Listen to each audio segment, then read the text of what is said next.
Welcome back to Nostalgia for the Present. I'm your host, Ryan Collum, and here's my guest, Jackson. Just kidding, we're co hosts. We talk about movies we like. Glad And to this be here. week we're Thanks for talking having me. We make that joke every time. We're talking about Civil War, not Captain America Civil War, although I did have like a 2 hour serious debate with my brother Jake about that movie. So I'm sure it is content worthy film. What was the debate? Team Iron Man or Team Captain Yeah, America? essentially. And I was just really mad that Jake didn't understand that Captain America was right. So he was Team Iron Man. Yeah. Unfortunately, I don't know if I should make that public information, but Yeah, we might have to have a talk afterwards. I'm just kidding. I don't even really remember which team I was on. Well, you went and saw it in theaters, and then it was like, I kid you not, like a 2 or 3 hour. I think I saw it with y'all. Yeah, maybe. I think I remember seeing it Maybe in you're getting theaters. mixed up with one of your other memories of watching movies with us and us fighting after it. Maybe. Well, and I have a memory of a random line from the movie, which is where Nick Fury makes a joke about something multiplying like Catholic rabbits or something like that. Oh, do you remember that? No. I think that's from and that then you movie, looked but at I me could like- be wrong. Or no, Yeah. maybe that's from Age of Ultron, but it's Okay. from one of those So- Marvel movies, and yeah. I think I saw it with you, Okay. which is funny. Yeah. But But so anyways. the A24 film that we're talking about, actually, I had seen it before and kind of recommended it, so this is my recommendation more. And I'm curious what, I guess just like right off the bat, maybe we should do a summary. Yeah. Like we did. Maybe Mhm. you want to go ahead. Sure, yeah, you can fill in any gaps that I miss. Okay. One thing I want to talk about without being too political is what your thoughts are on this movie given like the climate like right now as we're speaking. Which I guess it would be hard to not get political with that, but for me I it don't mind made being it feel political. so much more intense watching this movie and really seeing it feel so specific to right now in this time that we live in. I think the movie has that effect anyway. But a summary of the movie, basically the story is about these reporters, these people who are journalists, and they're living in this kind of post-apocalyptic America that is deep in another civil war. It's set in modern era. I'm really bad with character names. I think this happens every time. But essentially, there is a guy and a girl. The girl is the protagonist, and she's played by the girl from Spider-Man. I can't remember her name. But she has been Mary in the Jane. industry We'll just for... call her Mary Jane. Sure. Yeah. I should have done my research ahead of time. But she has been doing this for many years and is pretty jaded and weathered and tired. I love how she And- has this like permanently raised eyebrow. Did you notice that? No, I didn't notice that. Her face has like this where you would look if you were looking like, in a camera and you maybe raise her eyebrow or something like that. She has like a permanently raised eyebrow. It's really Is that just a thing about the actress, or is that something I don't they... know. I have no idea, but it's very distinctive in one of the close-ups. That this eyebrow is like interesting. much higher. Yeah. Yeah. Well, Or the left maybe. I don't know. to sum it up very quickly, Yeah. she saves this young girl from being killed essentially Yeah. at an attack that happens in the city. And we find out later that this young girl that she saved also wants to be a journalist. She looks up to this older woman, and the young girl kind of forces her way in to join them to go to DC because they're on their way there to go get coverage of the president during this war that's going on. And they're kind of just doing a run and gun setup, just hoping to get there before anyone else does to get an interview with him. Meanwhile, war is literally breaking out in the country. And so they're driving there. They encounter all these different people and dangers and things that happen. And then I guess spoilers. If you don't want to know spoilers, that's probably about all that you should know. Yeah. And you can go ahead and watch the movie. Yeah. Big spoiler being that they get into the White House finally, and they're pretty much the only ones, like they're the only journalists in there at this point. They've beaten everyone else in there. And the main woman, Mary Jane, presumably is dead. yeah, she sacrifices herself. She might also be knocked out. I was watching this with a friend, and we looked up basically bulletproof vest at that range. What would happen? It's also possible that she's just knocked out because she was wearing a bulletproof vest. So that's possible. I guess we also pointed that out, and it doesn't really like show any spill of blood or anything.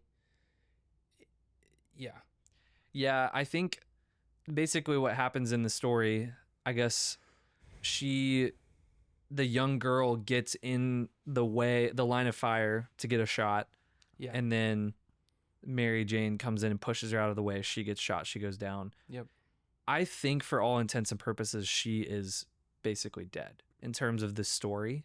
Yeah. But definitely. I had never thought about that. Maybe she could be alive. But I had a feeling that one of those women was going to die by the end, if not both of them, because of the things that they set up.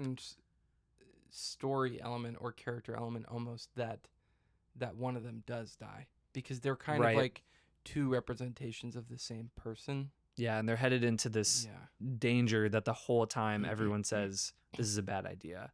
And they make a joke about, like, are you going to get a picture of me when I get shot or something like that. That was what really clued me in and made me think, like, okay, this is going to circle back later.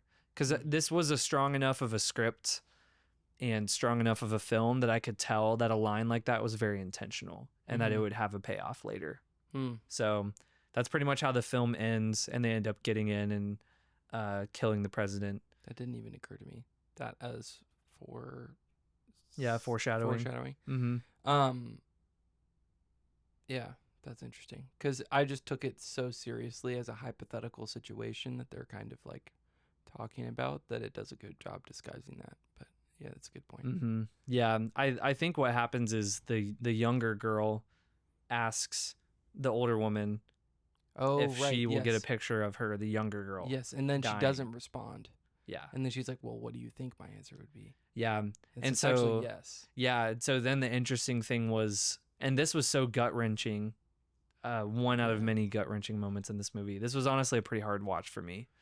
It's really intense. Yeah, but the moment where Mary Jane gets shot, and then the young girl just turns toward her and like takes a picture of her, and walks away, and you can tell she's thinking about what to do, but she's like in this trance almost, and she's like just like, trance, I just have to keep going. Yeah, and I think they deal with that the whole movie. The morality of what does it do to your soul, or like what does it mean to be in this situation around all these people, but to try to act like you're not really a part of it, and to simply capture what's going on, and to be right in front of them, and to be able to help them if you wanted, but to not help, essentially. Yeah. How did that affect you, or what did you think about kind of that theme in the film? Because I would say that's one of the biggest themes, if not the biggest. Yeah, that probably. I noticed. I mean, that's the main question I think that was on my mind when you're watching it, is like their attitude towards this is what it means to be a professional in this space is that you have to, and this is what she kind of tells the younger version of herself, is in order to survive in this profession, you have to dismiss all ethical responsibility towards the situations that you're in, so that you can send the story home, I think is what she says. Something like that. Yeah. But then it's also the consideration of, will this really stop anything? People seeing images of this going on. That's what they're intending. Or at least that's what the main character says her intention is with all her photojournalism. Is to, and in both, again, they're like, it's the fact of how similar they are. To me, that was one thing that I was like okay, this is a little bit over the top, but sometimes those similarities happen in life, I guess. And they both have parents on a farm far away from the war zone who pretend like it's not happening. And they both feel personally compelled, not just professionally, but also personally compelled to ensure that the rest of the world sees this and recognizes it as a tragedy. Mm-hmm.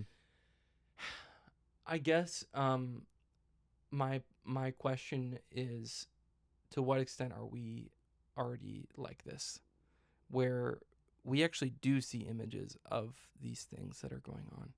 I think we live in a time, and this is why it was my favorite movie of last year, was because I do feel like we're in a time that is completely, where we're completely submerged, or have the ability to be submerged in as many negative realities that are going on in the world simultaneously as possible, as many as we want. Yeah.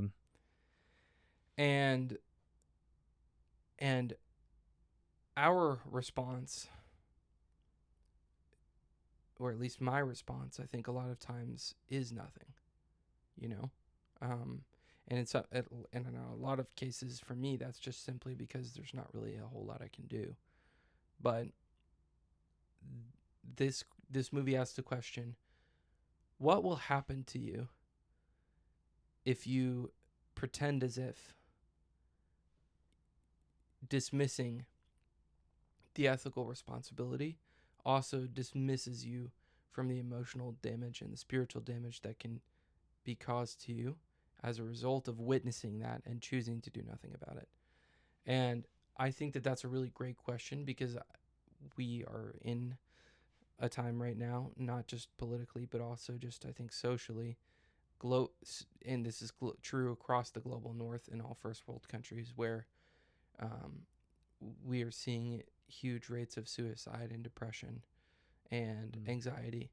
And to me, social media contributes to that, certainly, and other forms of technology, but I also think specifically this posture we're constantly in of being expected or having a responsibility for everything that's going bad in the entire world. We're expected to be what's called global citizens, like we to commit to this global participation, not just in all the like supply chain and free trade that's going on in a positive sense, and recognizing how that changes us anthropologically, but also in this case an ethical sense of like, okay, that means that, because I think we're built to respond to things that do come to us. Like, we're like, okay, what do you do if you hear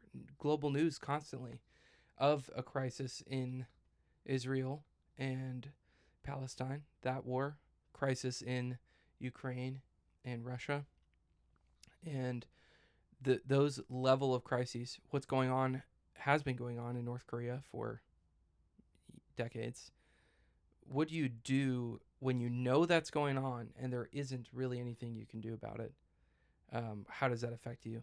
And to me, it's an immense weight. And part of the reason why I don't generally or listen to any news that is global at this point anymore.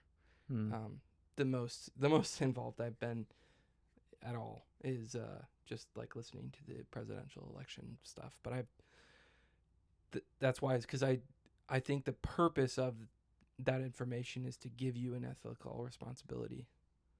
But then for them as reporters, it's a little bit more complicated, because if they step in and do that, and take some kind of personal, responsible, ethical action at the time, it will prevent them from, ultimately, it'll just prevent them from going on and continuing to do their work at all. So is it an inherently unethical job? I think yes. I don't know. I mean, but I also think the really important thing about this is that I feel like this is a film that isn't as simple as my answer to that question. It's very much important that you are asked that question by this film yourself.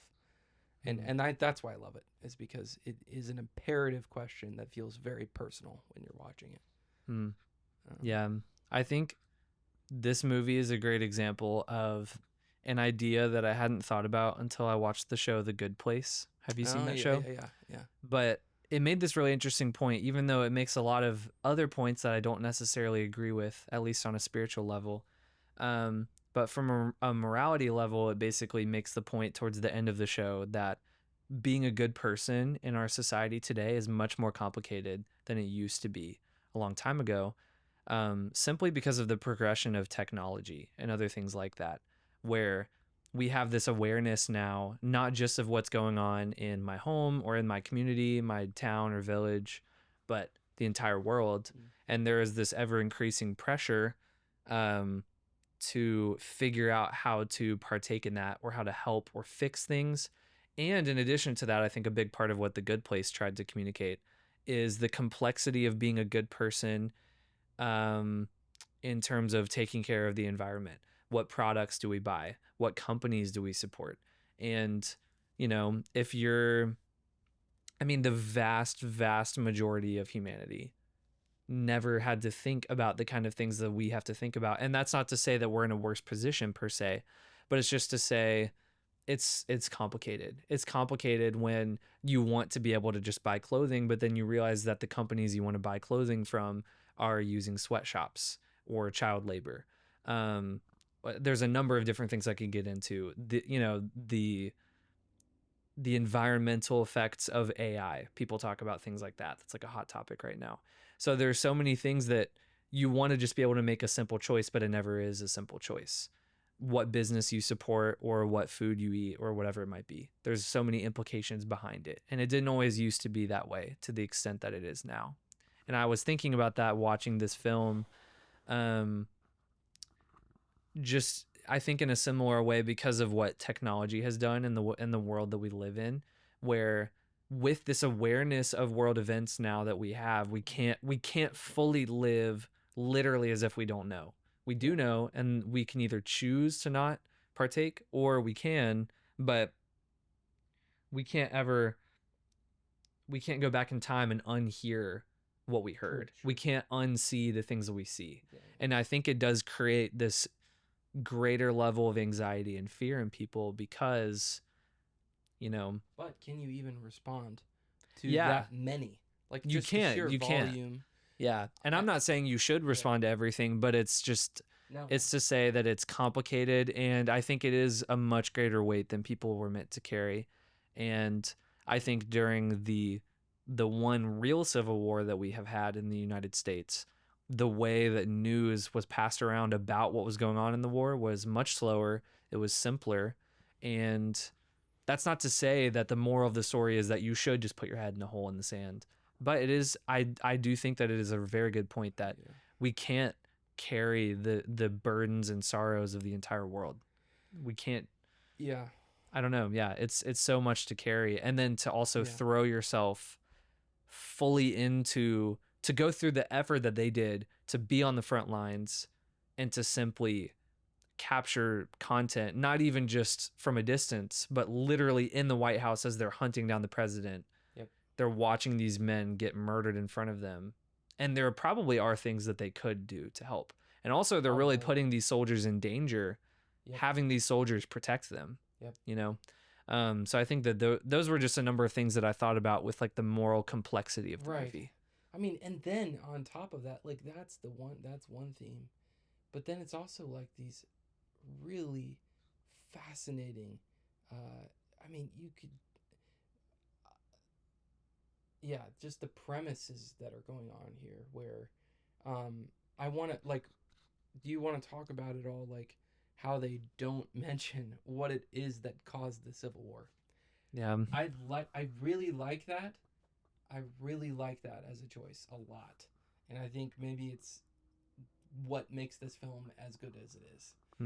It easily could have been a piece of sort of like, I think it just always would have been looked at as some kind of propagandist piece or cliche, because they're asking, they're saying, no, we're not gonna like say whatever one thing we think it is that causes war, partly because it's so difficult to tell. And doing that would kind of distract people from the actual story. Yeah, sure. But then the other thing is that it's just that's not the point. The point is that the war happened and that these people are in it now. And I really love this kind of writing that emphasizes that element where it says it it isn't important so much as the whole why plot of what got us to this point. What's important is that we experience this together with the characters right now. And by slimming the narrative, being brave enough to slim the narrative, which is I think what has upset a lot of people in reviews that I've read, and how well it did in theaters and that sort of thing, was like a lot of people were frustrated that they didn't say. But I think I'm just like so thankful that they didn't say anything about it. But I don't know how you felt about it, what your reaction was. Yeah, I mean, I think from my perspective, not really getting into what caused the war at all makes the film applicable to so many more situations, because with the current political climate, at least in the US, but also the global climate, you can watch this film and apply it to the situation that you're in, because unless your country, I mean, from a United States perspective, at least, there has been unrest in our country for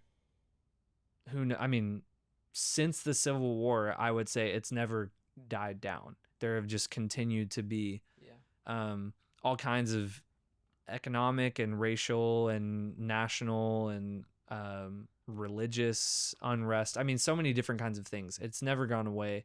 And I think that there have been so many times over the course of these past 2 decades, or 2 centuries, I mean, that people wondered, is another war about to happen? And I think especially the past couple of decades, people are wondering that. People are wondering that right now to an extent.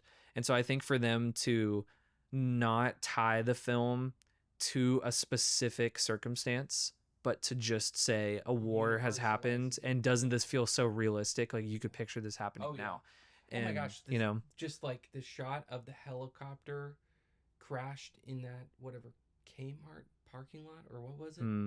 Maybe like oh yeah, it was like tangled in the JC Penney parking lot, tangled in the telephone wires. Just that image alone, them walking up to the wreckage of this like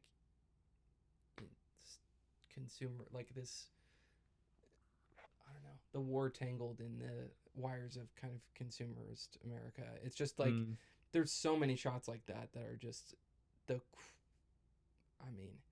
wake you up, like a bomb clearly going through the top of a house that looks like just any neighborhood in Georgia, like any suburb, any given suburb in probably in many places in America, and they're just driving past that casually, and it just shows it in a. There's something about that that's so jarring. That's like, no, this reality is here. That actually, to me, does a better job than any war photography could ever do, to some extent. Is this like fiction that it feels more real than things that I see. Yeah, I think one thing that I've noticed with a lot of art in general, but especially filmmaking, because that's what I pay attention to in particular, is in some ways, if you can tactfully not tie yourself down to certain kinds of technology or trends and create something that is more timeless,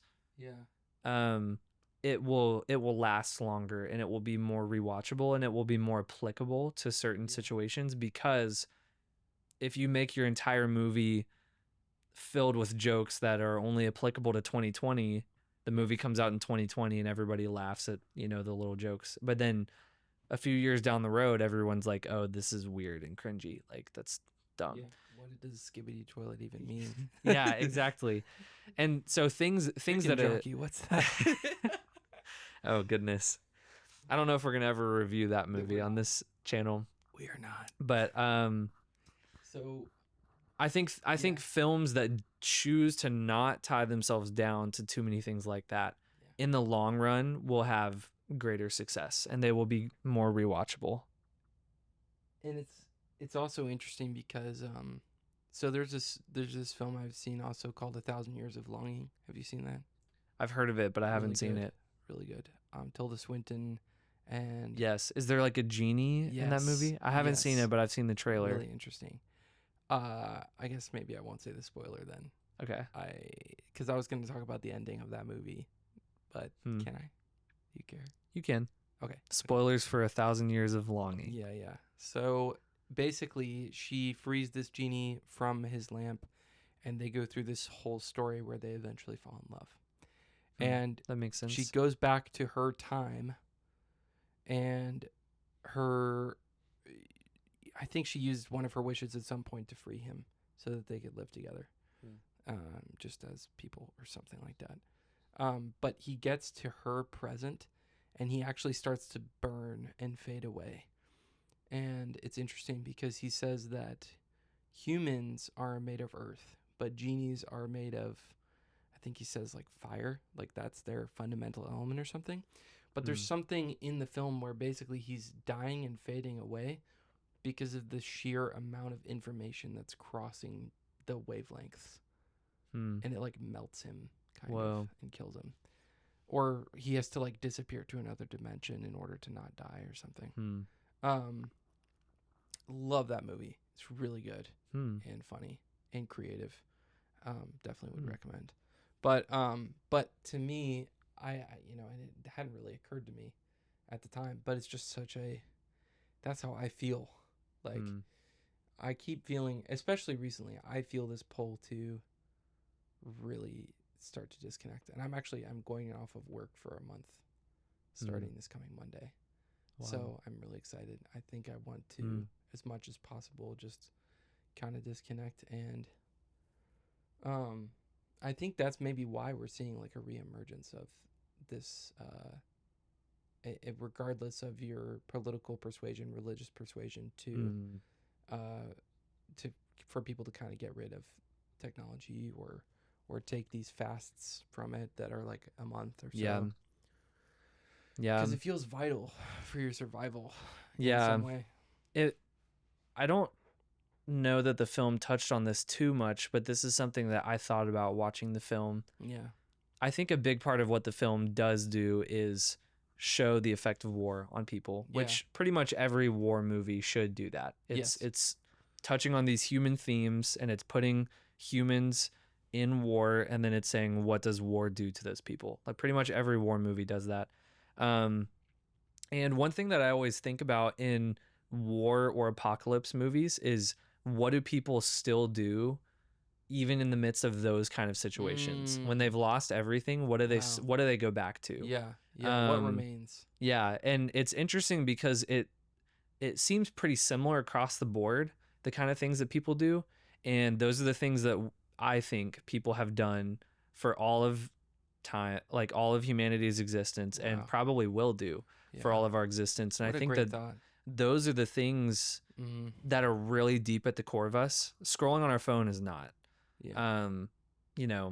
When they go to the like refugee camp in the football stadium, like, and they're in war, so there's limitations, of course, if people have lost their possessions or whatever. But what people are doing is they're playing sports together, they're playing cards, they're eating together, or they're sitting around a fire, or they're telling stories, or they're playing music, or they're having a drink or a smoke. You know what I mean? Positive break in the movie. Yeah. There's a sense that this is another interesting dynamic too. Some movies you never feel like you're safe. Like you're like literally at any moment, or even you feel like the creators of the film are going to try to make you feel safe, and then they'll really stab you in the gut or whatever and kill off a character.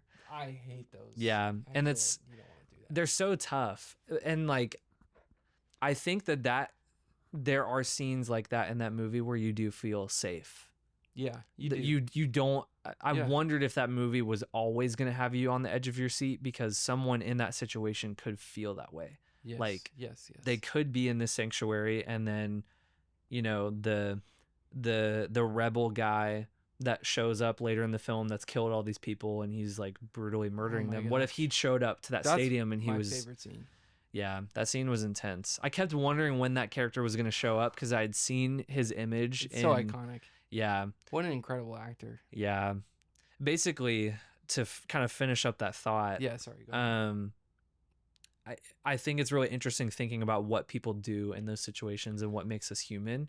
And those were all the very human moments, the moments in between the war where they're just talking, or they're chatting while one of them's smoking a cigarette, or they're like telling each other their life stories, or they're in the bar together before they leave, and it's just this like human companionship. And I just thought that that was really interesting, and like those are the kind of things that I always want to keep my life grounded in, are the things that keep me truly human. And war is like the Mhm. opposite of that. Like war tears away our humanity, I think. But Yeah. those were just things that I was thinking about, especially during that scene. You know what just popped into my head? That time when our AP US history teacher, whose name I'm not going to say because I think we should probably avoid saying other people's like last names on this podcast. But she brought up to us how people of other generations pointed out that the the universal experience of war faded away after like the Korean and then the Vietnam War for Americans. What do you Like in you terms of the could be in the generations? military and then go, you know, be participate in the war, and we should be thankful for all of those people who serve our country and defend us, definitely. But she was pointing out that there's not like a universal experience of the draft, like a war where we've been drafted since I think since Vietnam. Maybe I'm incorrect about that. I'm not really great at Yeah, that's history. probably right. But what does that do for us as a generation? Um, because I think she was saying that other generations have pointed out that maybe that made us soft or something, Mm-hmm. or we had a lack of being shaped by a great tragedy. Mm-hmm. Um, and there's something interesting about what you're saying, because in one way, and this is we were when I was watching this with my friend Jake, we were during this part of the film we were thinking about, gosh, they seem really happy and at Mm-hmm. peace. And there is some way in which great suffering, and these great suffering, and I do not speak, well, I don't really speak from experience, I wouldn't say. But maybe I do. I don't know. That's a deep question. But Everyone has their own forms of suffering that they endure. yeah, yeah. But But there's some sense in which those kinds of sufferings and the way they strip us back to our essential human elements, like you're speaking about, is in some ways worked as a positive thing by God somehow, hmm. where it does strip you down to, and maybe if you have the grace and the humility to recognize it, it strips you down to a more true self that you actually come to grow from that. And but in this case, we were remarking upon it, and then I was reflecting on how this is true for the poor that we go and serve or interact with, even here where we live in this city, where there is some kind of joy that's captured by those even in devastating poverty. I would say maybe if I'm not talking about abject poverty in this case, I'll be talking about more like a simple sort of good or virtuous kind of poverty that is like causes them to be more able to experience joy, or gives them a deeper joy because they recognize more fully their dependence on others and on God, because they have less, I guess, layers of stuff and information around them to protect them from their own weakness. And I think there was something that struck me about the joy of that scene in the movie that reminded me to go back to what you're talking about, go back to these essential human things. But then also like what's really necessary is what you're saying, I think. Yeah. Yeah. Yeah. I think another theme kind of connected to that is well, this kind of touches on a lot of things that you said. I think a lot of good and bad situations can strongly affect us, but I don't think there's a formula for how they affect us, No. because often they can kind of just bring out what's inside of us, Right. or sometimes they can push us the opposite direction, and it kind of just depends really. But you think about what you mentioned, like people being in a really terrible situation where it actually leads to good in their life, but then in other ways there are bad situations that happen to people where it tears their life apart and it actually makes them a worse person. There's so many people in our society like that. The people that are the people that are all like in prison, like serial killers or rapists or things like that. Maybe I shouldn't have said that word on the podcast. I know that gets censored sometimes. We can But edit it out probably. yeah. People who have done terrible things many times, you can find a connection between that and something from their childhood that was traumatic, and so they get pushed that direction. And I'm not really, basically what I'm saying is it's interesting thinking about that and seeing the way that, for example, people in a war like that could be pushed in different kinds of directions. They have a similar experience, but it produces different results in different people. There's like such a range.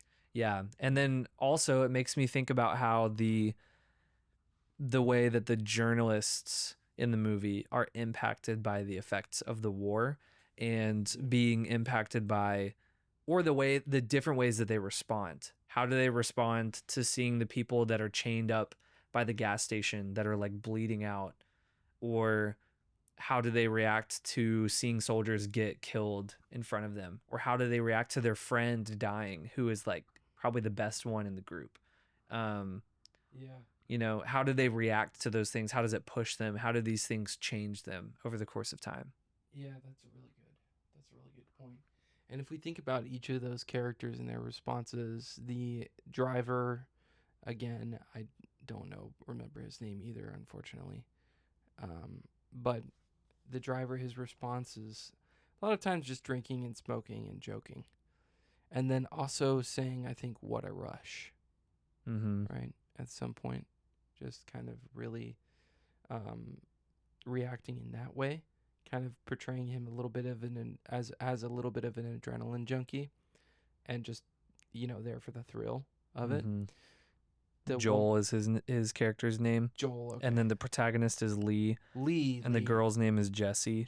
Sammy is the guy that goes with him that dies. Okay. Yes.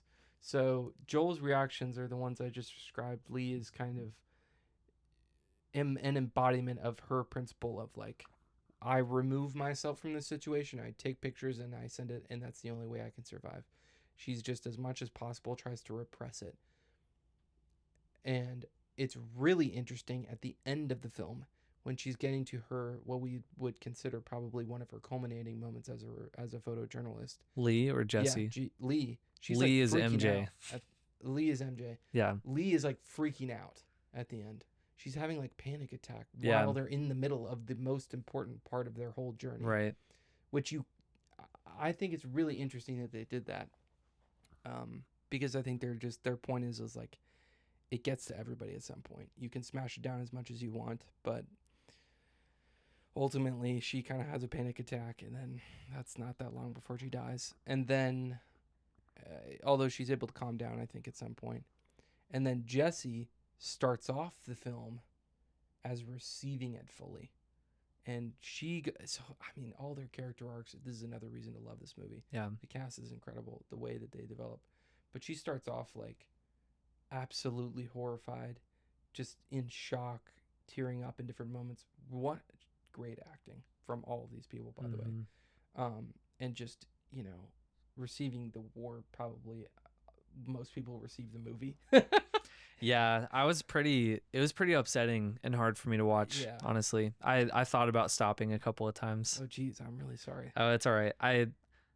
It was good for me, I think, but yeah, it was hard. It was a lot. I think I'm a little bit of a Lee character. Like I tend to for films like this. Yeah, I felt more like Jessie. Yeah. And then Sammy, it seems to be the portrayal of the perfect human way to interact with all of these situations, you know? Mm-hmm. He's a reporter, but he also doesn't have this fundamental belief in separation that Lee does, because he actually dies interrupting, a Yeah. photographable situation. He would be the one to die. He thinks it's better to not be involved, but he does get involved because he cares about them. Yep. And I think he does also kind of want to get coverage of what's going on, but Yeah, really he does. he tells them it's not a good idea. Yeah, but in the end, it And doesn't matter as much as yeah. And as then them. Jesse makes the mistake of getting in that random guy's car, which was a terrible idea. Oh my And it just spirals into this terrible situation. Yeah. And then he ends up getting killed because of it. And like from a thematic standpoint, it does make sense that he would die, and that is kind of the way, I think a lot of war movies touch on that, is like, a lot of the good ones are the ones who don't make it through because they're sacrificing themselves, they're laying themselves down, they're getting caught in these situations where they didn't deserve it, but they're kind of having to pay for the choices of other people, and I think that kind of shows some of the effect that war has. Is there are so many people dying who did not have anything to do with it. The vast majority of the people who die are civilians who are getting caught in the crossfire, people who are in the military who are being fed various forms of propaganda and hatred, and like, which is the most effective way to run a military. Yeah. There's so much. There's very few people who truly in their right mind know what's going on and actually want that level of destruction and violence. And it's mainly people getting caught up in it. And I really felt that seeing a depiction of a civil war with modern people that look like us and sound like us. It's not dressed in military garb as much. Mm-hmm. With their hair dyed different colors, people that look like our generation. Yep. And seeing them already hardened and brutalized, and like seeing this way of life or seeing that time as a way of life. Like, this is the life that we live in. Like, I think about the like 2 sniper guys that are just, they're hunkered down in this Christmas little village thing, and they don't even know who they're shooting at. But literally they're just like, yeah, we got to kill this guy because he's trying to kill us. And I wondered if they were going to show that it was a guy that was on their side.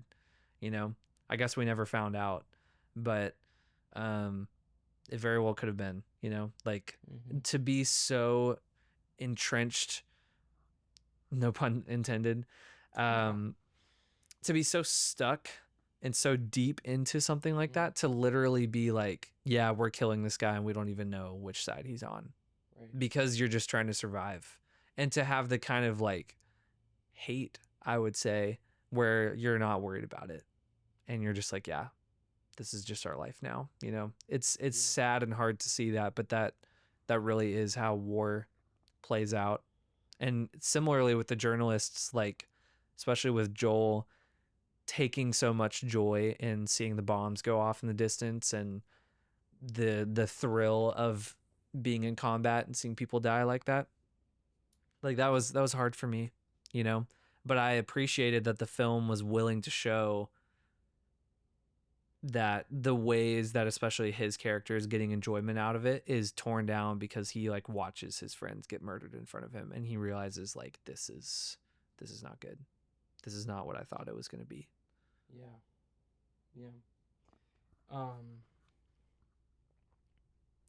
And maybe I'll close my thoughts with,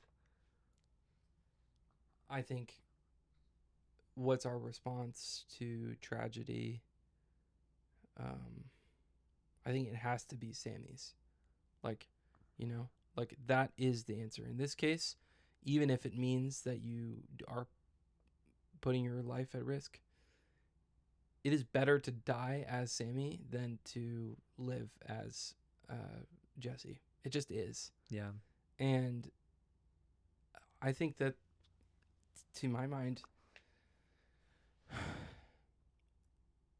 it made me aware that I'm putting myself in a lot of situations like this, where I'm making myself look at situations which are even worse, where I'm participating by looking at situations where I actually can't. Not just, maybe it's not worse, but it's slightly different, but I think still something we should be aware of is that how many situations do we put ourselves in that are actually really similar to Jessie and what she's committing to, where she's like, no, I want to see this. I want to be a part of this. And in some ways, because it's exciting, because you get the shot, or you are in the know, or whatever it might be that attracts you to participate in that. I was thinking about all the times in my life where I have, either whether it's participating in listening to gossip or in, watching world news or national news for the sake of sensationalism, I think putting myself in that situation is actually really similar to what Jesse's doing. Yeah. Because I'm putting myself in a situation where I can't have an ethical response. Or the only ethical response would be is something outside of my control. And so maybe then we could say, and this will be my hot take close, is that it's unethical to intentionally participate in like receiving information in situations which you can't respond to, or at the very least it's unhealthy, especially to engage in on a large scale, because what that will do to a person is it'll turn you into Lee, where you're just shattered. I mean, or you'll be Joel and you'll be exuberant and enjoy it and be shattered by it. But in any case, you're going to end up like them. And or maybe you could end up like Sammy. But then you have to be willing to be vulnerable to the point where you die. Yeah. So I think that there are times that it can be very helpful to have awareness and to be informed about things. But I do agree that our culture has taken it. What is awareness for? Right. And I think that's a very good question to be asking, because the way we treat it is so blindly thinking that we need to be aware of everything. It's wrong for me not to know what's going on in Ukraine and Russia right now. Why? Yeah. Why do you need this information? Yeah. Like, in some sense, you need to make an informed vote about maybe our president. Or if you're in the military, it's important to know that. Yeah. But outside of that, I don't know. And what details does that necessitate you knowing? Yeah. And because there is some finite amount of information you can take in and some finite amount of action you can take in response to it. There just is. And how much do we not know about what's going on even in our own city? Like laws being passed that I could have participated in the city hall for. And this is a political statement because I think that is it, but it's also a microcosm for this is true of anything. Localizing the problem enables action. And so intensifying awareness to the localized problems, it creates a situation where you actually can be ethical. You can be virtuous, and you can have a real relationship to the situation. And I think that's healthy. And I don't think my lack of awareness about any of these global events is wrong. I'm not interested in it. I'm interested in as much as can be personally responsible. But beyond that, I don't have the energy or the time, and I'm not or the responsibility to. Yeah. I think that's a good point. I think that's a good distinction to make. Knowledge so far as it relates to your personal responsibility. Yeah. And I think the point that I was trying to make is that there are times, because of the complexity of our world, that there can be a connection of personal responsibility. Even to, for example, if you live in a community, I'm trying to think of an example, just a very generic example to not get too specific, but let's say that something like right now, there is a lot of heat about immigration. Yes. And if I am in a situation where I am going to be interacting with people who are immigrants, it can be helpful for me to understand and know that let's say like a specific people group is experiencing a certain kind of fear that I have the luxury of not having to experience. Yeah, that's very But true. I get to have a kind of compassion and awareness of them, and that can actually lead me into a level of getting to know them and care for them more. Great. And that's not the entire country per se, because yeah, there's so many people getting heated about, and again, I'm not trying to make any points, but Right. there are right. people in the United States getting heated about other countries online, and there is not anything they can do. And again, this doesn't apply to everyone, but there are certain people who they probably spend all their time sitting at the computer writing angry comments at people that they disagree with. And I think most Yeah. of us would agree that that is not fixing or solving anything. And if you feel called to some sort of activism, then great, you can do that. But I think it is good to know what is the station in the life that I'm called to, Yeah. and to just do your best within that, and to just heap on all these other things that I need to be knowledgeable or aware of, or just know just because I need to know it. Mm-hmm. There is a lot of kind of like false like internet activism kind of stuff where Yeah. you post certain stuff on your story to show that you're supporting, or you like this page, and I'm not sure how much those kind of things really affect anything. Yeah. I don't know. So That's such a great nuance to bring. It's like, really, no, live in your time that you're in right now. And I think the immigration example is amazing. Like, that is such a good example. I mean, AI and its effect on the environment is really a great example as well, because it's something that we all have personal access to. And certainly you might, I mean, I have been in a car accident um, where the people who I was talking to, they may or may have not been like documented or undocumented. And I didn't know, but I knew seeing they didn't really speak English, but I knew seeing their faces that there was some other layer of fear for them about the situation that I did not have at all. yeah. That, I mean, but just knowing something like this people from this country had come here recently, and a lot of them are under this kind of duress. I was able to see that, and then also extend grace in that situation. That I wouldn't have been able to normally perceive, I think. Situations like that are tough because you don't know what you don't know. Yeah. And so you can decide to fully sequester yourself and cut off all communication or all information. Right. But that is what I would that's what I would say is the complexity of the time that we live in, is that I mean, some people don't have access to the internet and things like that, but most of us in the United States do. Yeah.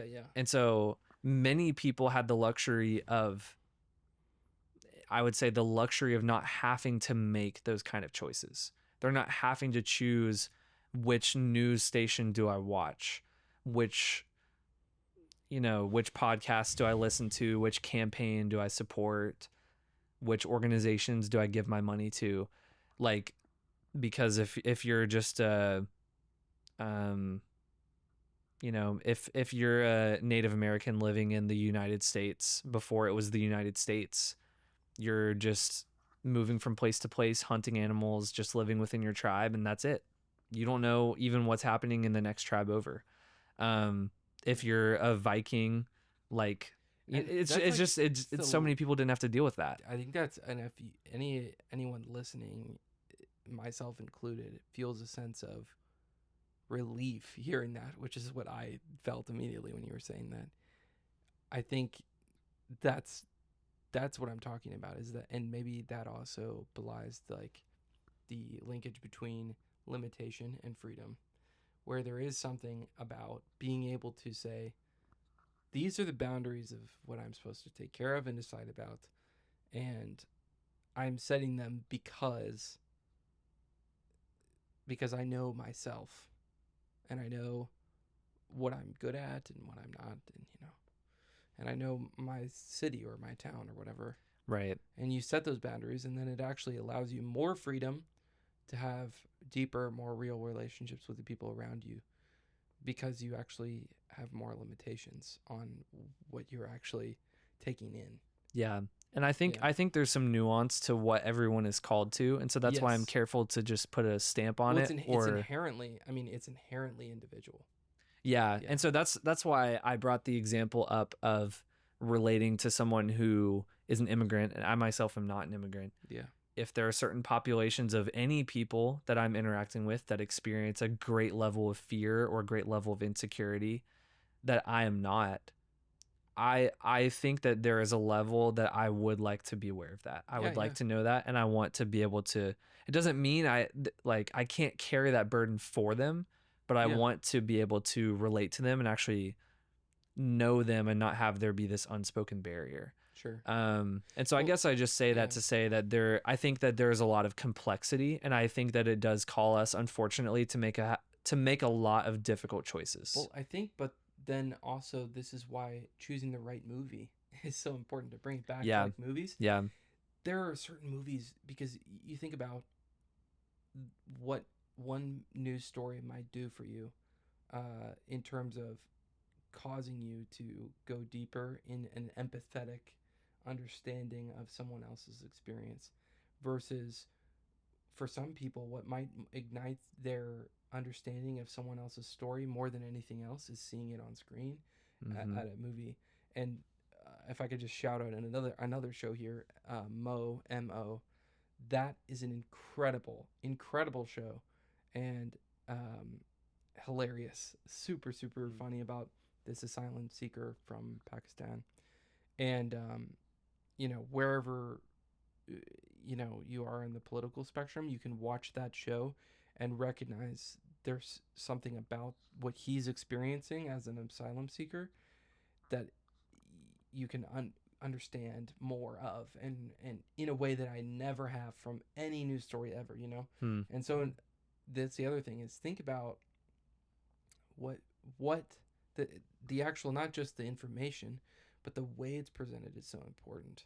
The way that the choose, and so yeah, like choosing or learning to be discerning in your taste about what you're going to receive, whether it's going to be of high quality.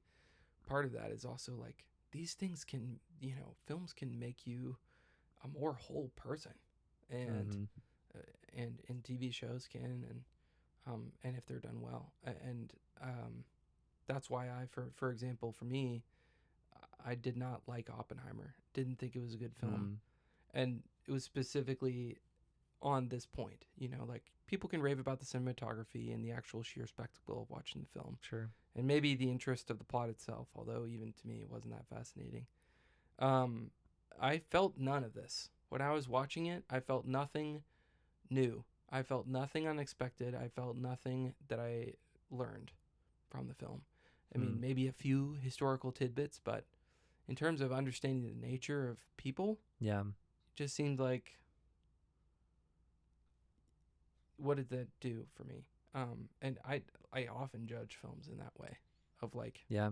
did it help me grow in understanding other people and other people's lives? Oppenheimer, no.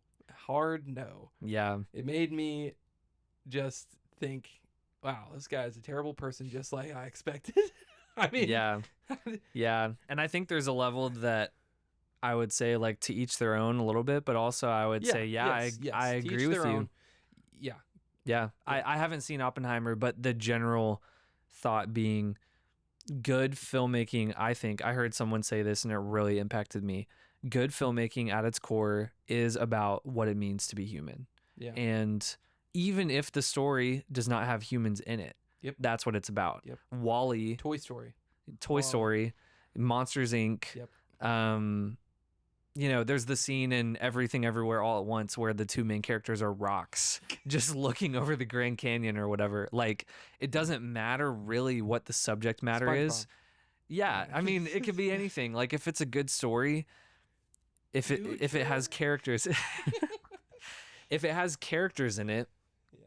which it should, if it's a story, then you as a human being, if you have the normal empathy that the vast majority of people have, the empathy that we're designed to have, you're going to see yourself in that and connect with that, and it should help you relate to people. It should help you understand people, and I think ideally teach you something. And so I think even though Civil War was not a fun watch for me, when I got to the end of it and I kind of processed it, and I actually kind of went through the arc of Jesse a little bit, where I really didn't like the violence and everything, and then I honestly got to the end almost like wanting more of like the depth of that movie and how much it pulled me in. When I kind of let all of that just like fade away a little bit, I can look at that movie and say, I think using wisdom, I would recommend that to certain people I know for sure, because of what it communicates and what it says about humanity, which is not glorifying war. It's not celebrating war by any means, but I think it's really trying to push you the other way, and it's asking some really good questions, even though I wouldn't really say it's offering very much hope in the midst of that. But I think I think by showing the negative side of it, I think it is kind of pushing you in the right direction. And that's why I wouldn't say it's my favorite movie ever, but I think it's doing some of the right things. And I think that, kind of like what you mentioned, that side of humanity is what I look for in something. And I saw a lot of that in this movie, even though it was very dark. Right. And then also just one more, I don't know. I mean, we might want to end there. That was amazing. Yeah, thanks for saying all that. I just think that one word that you said that really hit for me, which was depth.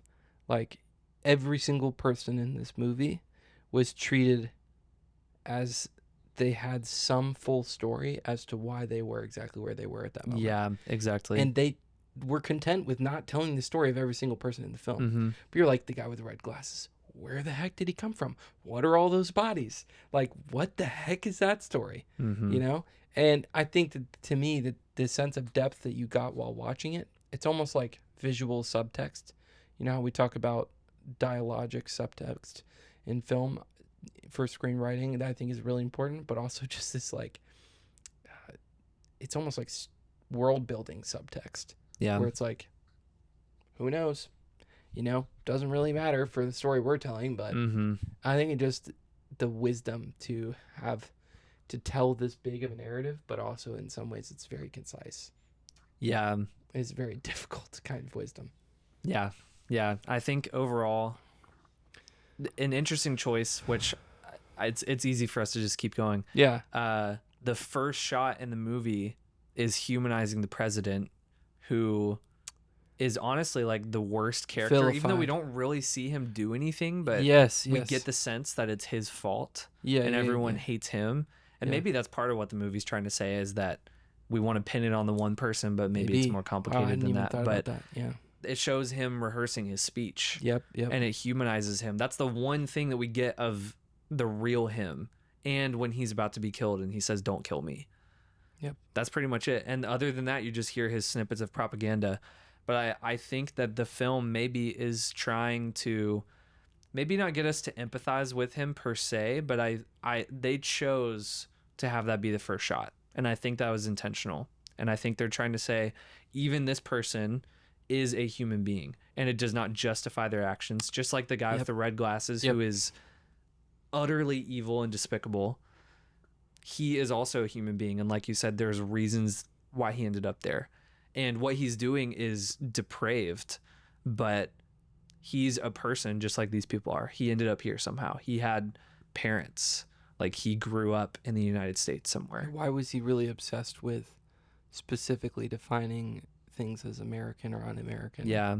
And so I think we should, I think that the questions that film is asking like that, I think we should be asking those kind of questions. And I think that, kind of like you mentioned, like, we should be more like Sammy, or maybe even more like how Jesse was in the beginning, or how Lee was in the beginning. I think the tragedy of the movie is that Jesse goes from that innocence to being sucked into that same life that Lee did. And I think Lee realized that too late. Yeah, she realized that this was not good for her, but she sacrificed herself. And also in some ways it's not, she realized that she feels regret about her life, I think, a little bit. Mm-hmm. Which is really difficult. So that was many things made it a hard watch for me. I had a feeling it was going to be a tragedy like that. Yeah. But I think we do need that sometimes. I don't know why I liked it so much. or I loved it so much. None of like what you were saying, like it did bother me when I was watching it, in the sense of like I realized all of these, maybe not all of them, but some of these points that you're making. For some reason, it still felt. It's not like it was offering some kind of hopeful answer, just like you were saying, but it also felt very critical of everything that I was critical of. It was critical of everything, and it was just a very like wise film Yeah. and critical in a good way. I don't know. Hmm. I did think, and I'll say this as my last point, but I know I said that earlier, but it's just like the absence of religion in the film is really fascinating to me. Hmm. I really thought that at least one of the characters, there would be some kind of interest in that or perspective from that side of things. Hmm. Even if it was just as an aside, like some character was praying and then it was just not explained or something like that. But I don't think I saw any of that. Yeah. Which is, to me, I would definitely include that if I was, especially people's response to war very frequently is religious. Hmm. And I mean, Yeah. I think to talk about the stripped, what's still there when you strip away everything, what are the Yeah. human parts of us? That is one thing that I thought was kind of missing Hmm. from that portrait of Yeah, humanity. that's fair. Yeah, that makes a lot of sense. Yeah. Hmm. Well, rating out of 10. Rating out of 10. Or actually out of 5, but you can do 0.5s. So that way Pretty we'll much keep the it same thing. consistent with Letterboxd Hmm. stars. I would say I would rate it a 4. 4. I think that in some ways I want to rate it a 4.5 because the filmmaking was very strong. It was very well written, very well directed. The acting was incredible. We didn't even talk about the sound design, but the soundtrack was so crazy and weird. That was probably, yeah, it was weird. Yeah. I really did not like, actually. Hmm. Not a fan. I thought at times it really worked really well, but I can understand. I wouldn't want to re-listen to it, but but overall I think the film was very well done, but I think like some, I don't know if postmodern would be a good word for it, but essentially what it does is it asks a lot of questions and it doesn't really give the answers. Yeah. So it says this is a problem, but I'm not going to tell you how to fix it. And that's fine. I don't have a problem with it, but I think that's why it's not a 5 for me is it shows the tragedy, but it doesn't show the hope. And for me, I have my own biases, but I would want to make a film that says here's the tragedy and here's the hope. And some people would not like that. Some I people like your prefer the biases, tragedy. personally. Big Well, fan. thank you. Thank you. What's your rating? I think I gave it a 4.5. I have pretty much the same problems with it used as you did. I didn't dislike the whole soundtrack. I just thought the whole playing a lighthearted song over a terrible scene was just done a few too many times fair. during the film. I don't really get that whole thing. Anyway, That's probably another postmodern kind of thing. Yeah, I that guess wasn't so. even really. I was talking about the original soundtrack stuff. Oh, honestly. that's the part I liked. Yeah. The most. Yeah, I think 4.5 just because I also just really loved. To me, it captures this alternate reality setting, captures the